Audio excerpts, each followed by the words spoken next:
Kamera, roll, and action. Baik, bismillahirrahmanirrahim. Assalamualaikum warahmatullahi wabarakatuh. Waalaikumsalam warahmatullahi wabarakatuh. Selamat sore saya ucapkan kepada seluruh penonton setia ILG 21 dimanapun saja berada. Karena dalam sore hari yang berbahagia ini kita berkesempatan lagi sesi kedua acara Bincang Santai bersama calon kepala desa Jeroaru. Dan kebetulan sore hari ini kita membersamai Bapak Muhammad Nasruddin. Gimana kabar Pelungguh, Bapak? Alhamdulillah baik. Sehat. Alhamdulillah sehat. Nanti gimana persiapan sebelum sampai ke sini nih? Hari ini sebenarnya ada jadwal untuk menghadiri acara pernikahan salah seorang keluarga di Pelambi. Tapi karena komitmen terhadap kegiatan yang diselenggarakan oleh ILG 21 ini, akhirnya kegiatan acara nikahan ini kita sudah minta maaf dan mohon izin di sana karena ini udah duluan kita agendakan. Nah, ini demi mensupport kegiatan adik-adik muda, mensupport kegiatan industri kreatif. Ini termasuk sebuah bentuk industri kreatif yang dilaksanakan oleh adik-adik muda, dan kita para masyarakat, apalagi yang menyebut diri tokoh masyarakat, ya, itu harus memiliki kontribusi yang nyata terhadap kegiatan-kegiatan semacam ini. Dan mudah-mudahan ini termasuk kategori berkontribusi terhadap kegiatan yang diselenggarakan oleh adik-adik dalam meningkatkan industri kreatifnya ini. Ya.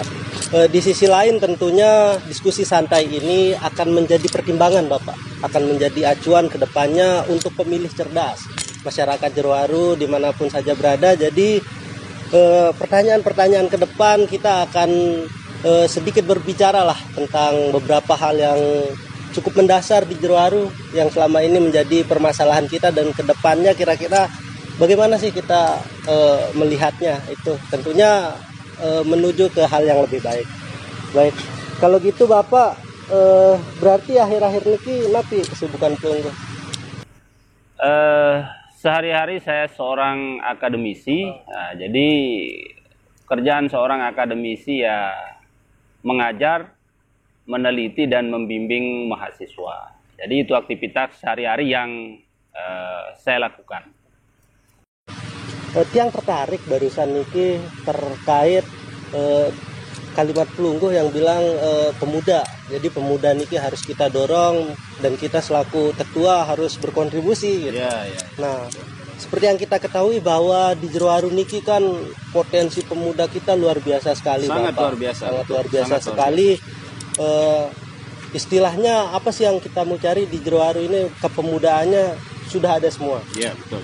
Kita punya aktivis banyak, kita punya sosialis banyak, dan gerakan kemahasiswaan kita pun luar biasa sekali. Betul. Dan akhir-akhir ini yang lagi hype, konten kreator kita juga banyak nih, YouTuber, termasuklah ILG 21. Jadi kawan-kawan di luar sana apresiasi kami dengan cara like, comment, share dan subscribe tentunya. Nah, kembali lagi ke substansi kepemudaan nih. Kan sekarang yang lagi hangat diperbincangkan di kancah nasional nih terkait bonus demografi. Di mana kondisi pemuda atau kondisi usia produktif lebih banyak dibanding usia lain-lainnya. Nah, tentunya ini menjadi tantangan dan acuan kita. Beralih ke konteks Jeroaru, pertanyaan tiang, sejauh mana sih Pelungguh melihat potensi pemuda dan optimalisasi pemuda khususnya di Jeroaru niki? Ya, kalau kita lihat dari sumber daya manusia pemuda Jeroaru memang saat ini sudah sangat jauh berbeda jika dibandingkan 15 atau 20 tahun yang lalu. Sebagai salah satu contoh, misal jika kita potret dari segi pendidikannya, sekarang ini alhamdulillah di pemuda kita di Jeroaru ini rata-rata sudah berpendidikan S1 dan juga bahkan sudah menempuh pendidikan S2.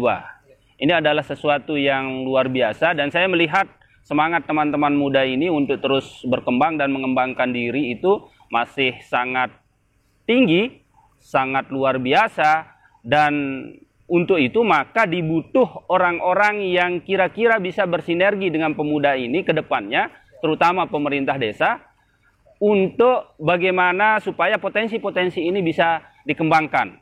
Mereka memiliki skill di bidang IT misalkan, di bidang seni, di bidang budaya, di bidang pengembangan pariwisata, dan lain sebagainya.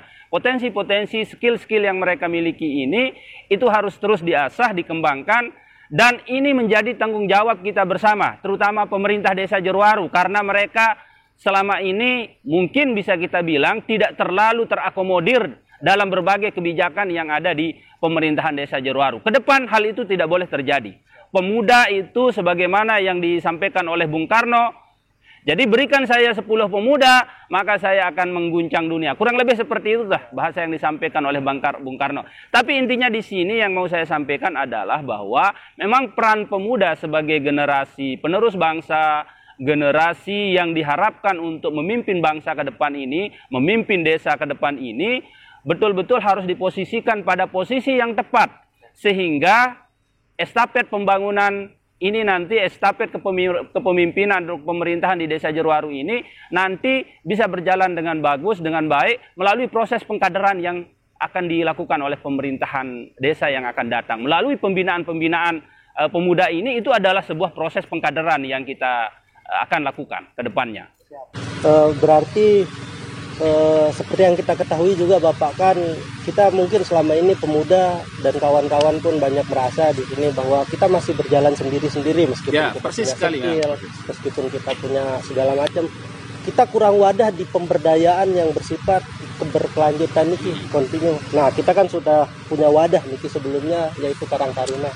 Nah, tapi kita sudah tahu Karang Taruna Jerowaru niki mati suri. Seandainya hidup kembali, saya tidak bisa membayangkan bagaimana luar biasanya kita ke depan. Nah, di sisi lain Karang Taruna ini pun tetap ada dana anggarannya, dan kita Jerowaru pemudanya potensinya luar biasa. Nah, ngomongin tentang Karang Taruna, Bapak gimana, sejauh mana Pelungguh membaca kesejahteraan Karang Taruna terhadap kualitas pemuda-pemuda kita yang ada di Jerowaru niki? Ya, saya tidak membaca terkait dengan kesejahteraannya, tetapi saya membaca terkait dengan peran Karang Taruna dalam membina generasi muda yang ada di wilayah Desa Jerowaru. Karena memang Karang Taruna di beberapa daerah yang kita lihat, di beberapa desa yang kita lihat, itu menjadi salah satu garda terdepan dalam melakukan pembinaan-pembinaan terhadap potensi-potensi muda yang dimiliki oleh masing-masing daerah atau masing-masing desa itu.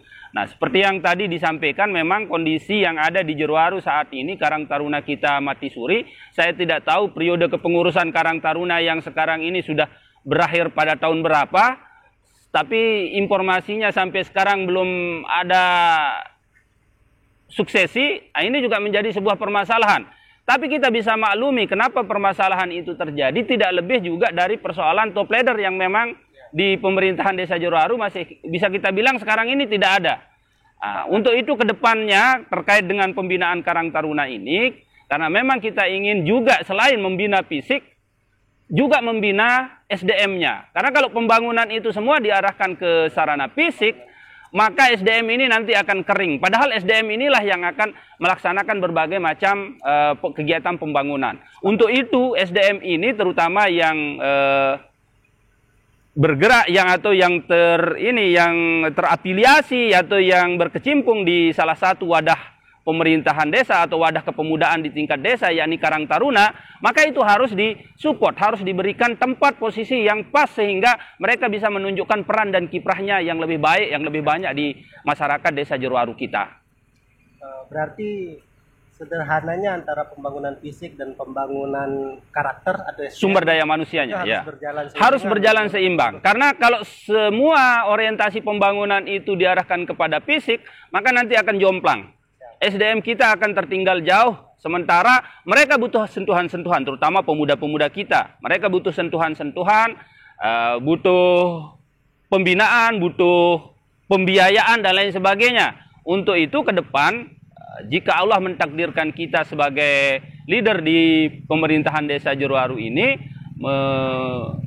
megang amanah itu, maka pembangunan fisik dan pembangunan sumber daya manusianya itu harus disejalankan. Baik, berbicara masalah pemuda nih Bapak, jadi industri kreatif itu sudah merambah juga ke kancah kepemudaan nih. Jadi wilayah kita terutama ya. Wilayah kita. Nah, termasuklah niki Mudbang niki branded lokal asli pemuda Jerowaru. Wah, luar biasa ini. Sila, luar boleh biasa. bisa diminum. Iya. Kebetulan niki sponsor kita. Iya. Jadi teman-teman di luar sana bisalah berkunjung ke Mudbang. Lokasinya di 100 meter lah sebelum pertigaan Jor. Oke.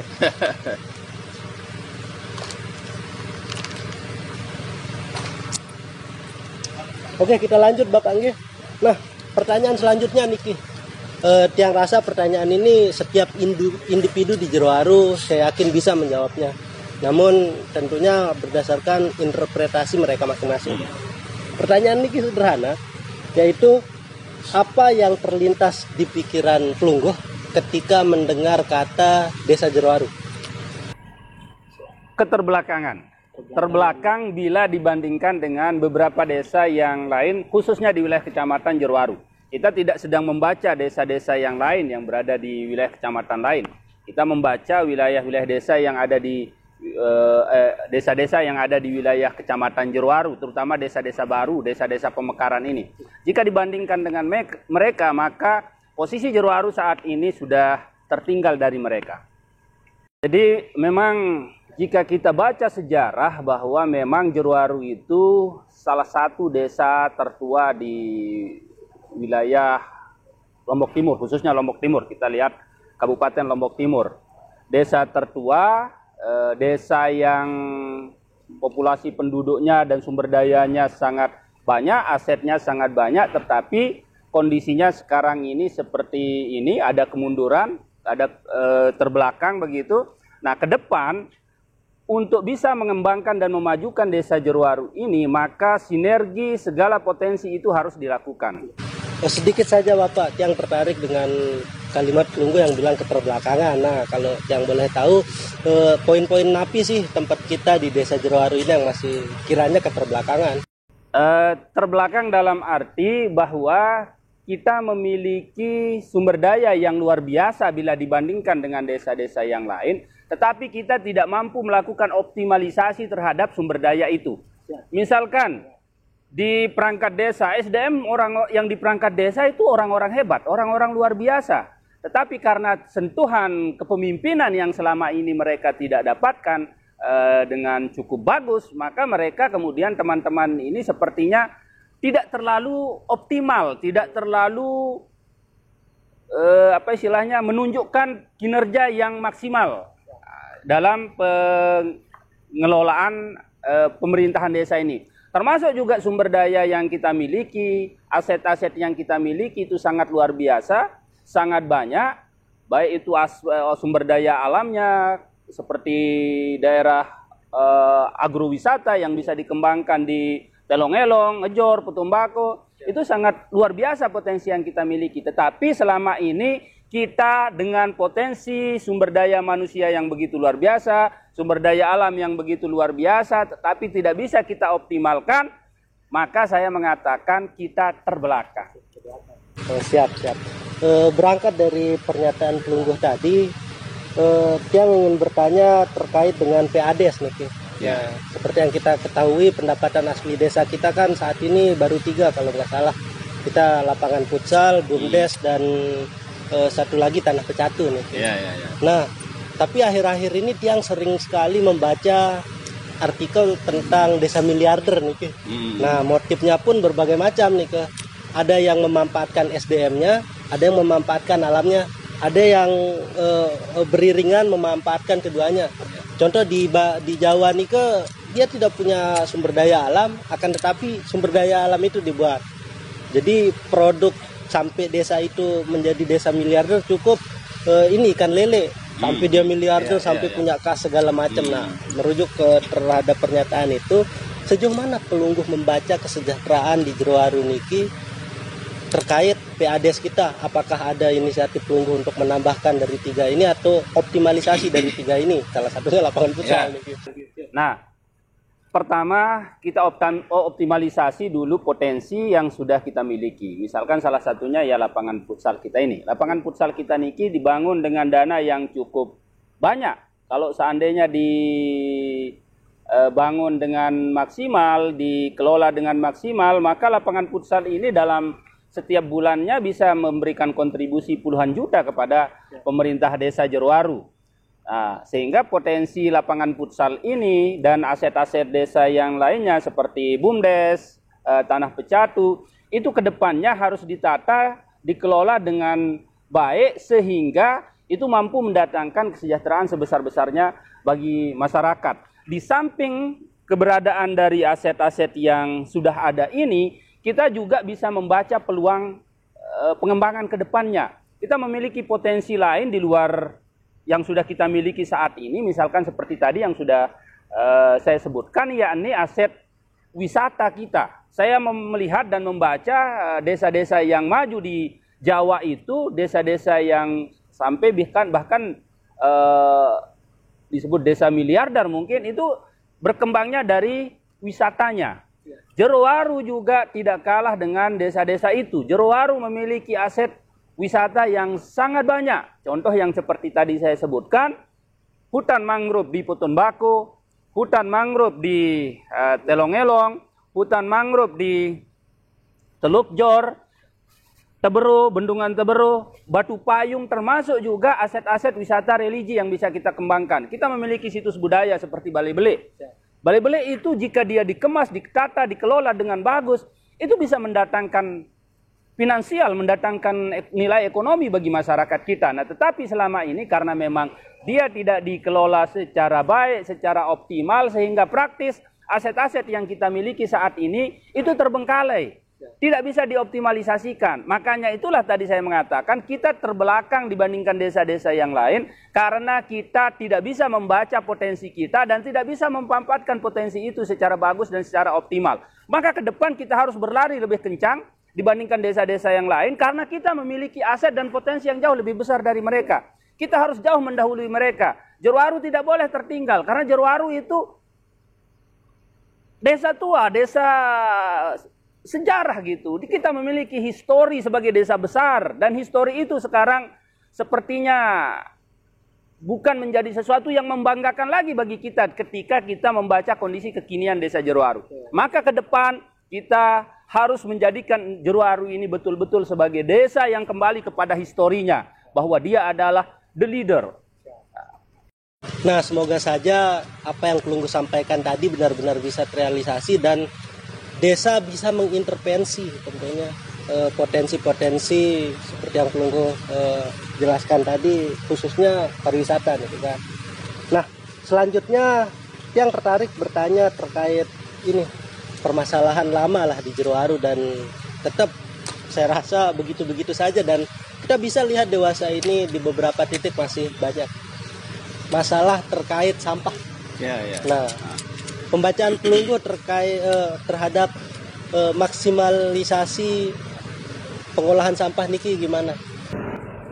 Sekarang ini ada program dari pemerintah provinsi tentang bagaimana meniadakan sampah. Meniadakan bukan berarti tidak ada sampah sama sekali, tetapi mendekati hampir tidak ada seperti itu. Program Zero Waste.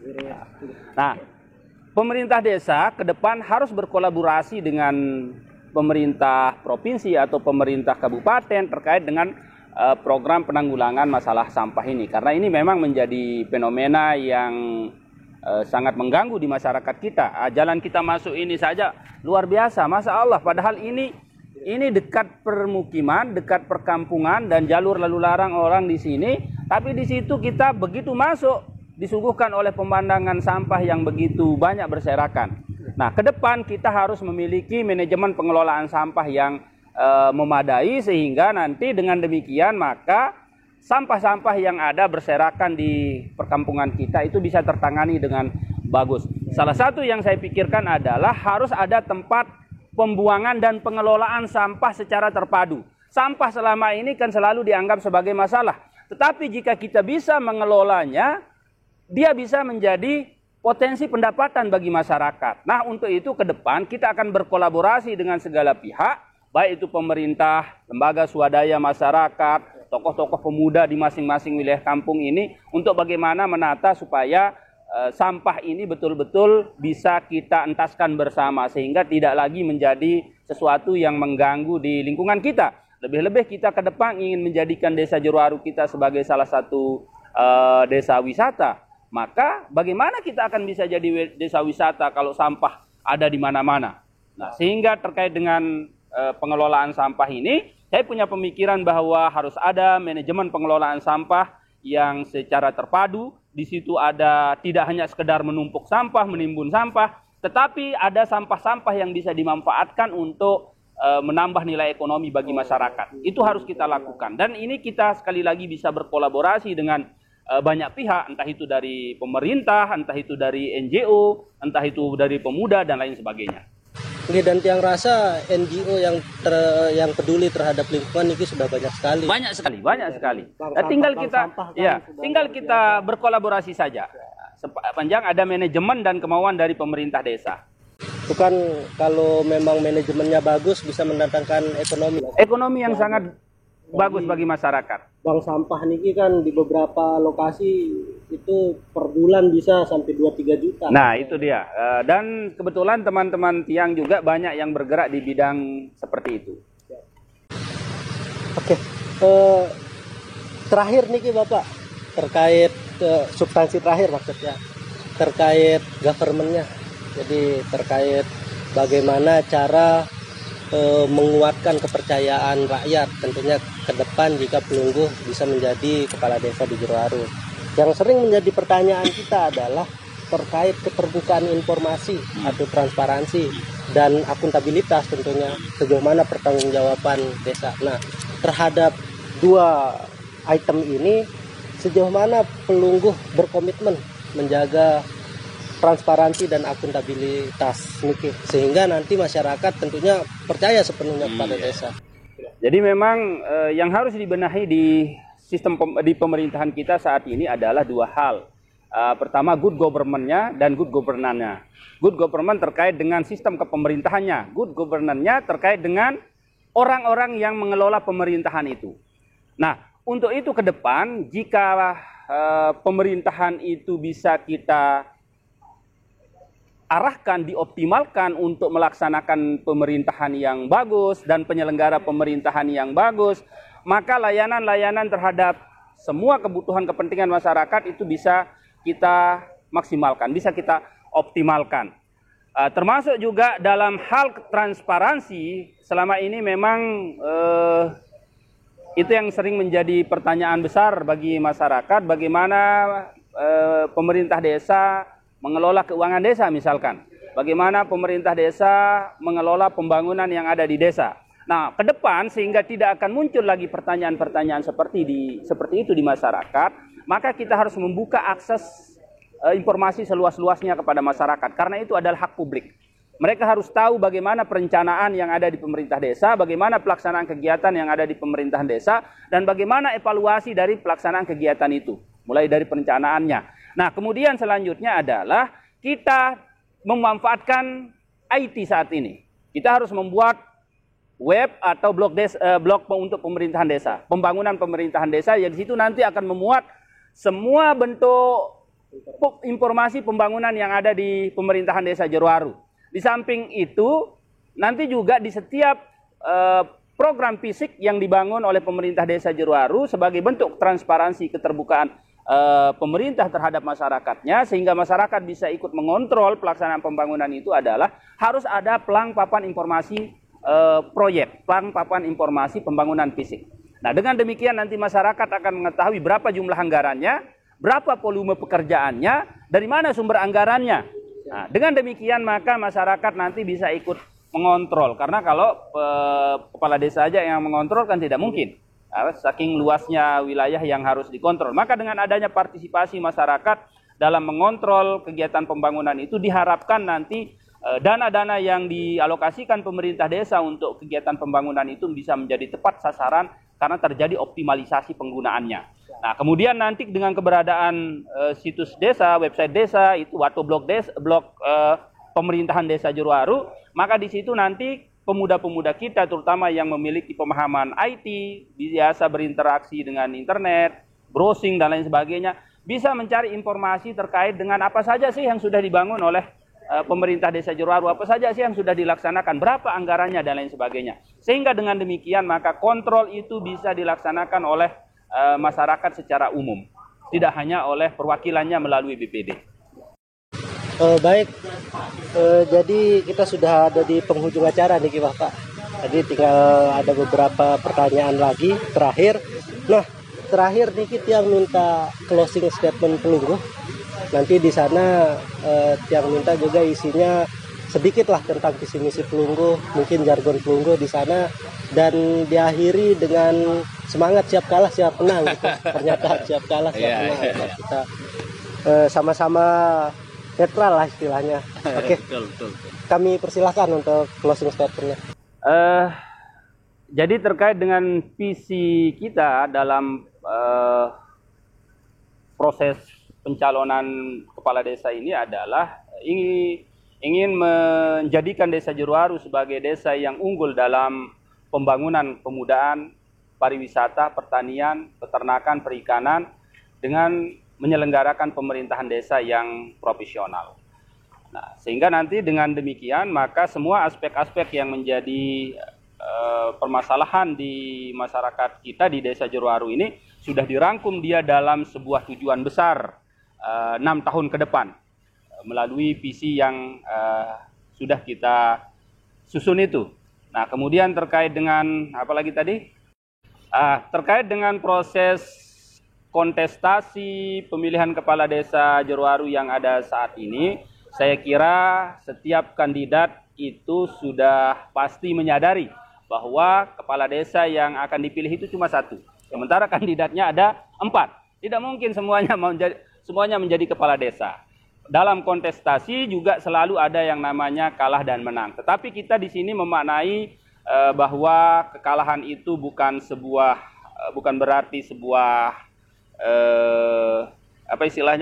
bukan berarti kegagalan, ya. Kekalahan itu bukan berarti sebuah kegagalan, tetapi itu adalah sebuah proses yang tertunda yang ke depan mungkin bisa jadi menjadi sebuah loncatan yang jauh untuk mencapai cita-cita yang lebih besar lagi nantinya. Sehingga saya kira dalam konteks seperti ini setiap kandidat termasuk saya pribadi Niki sudah dengan sangat senang hati, legowo memandang proses ini dengan suasana demokrasi kita. Mudah-mudahan semua masyarakat kita, semua kandidat kita menikmati suasana demokrasi ini dan kita siap menerima apapun hasil akhirnya.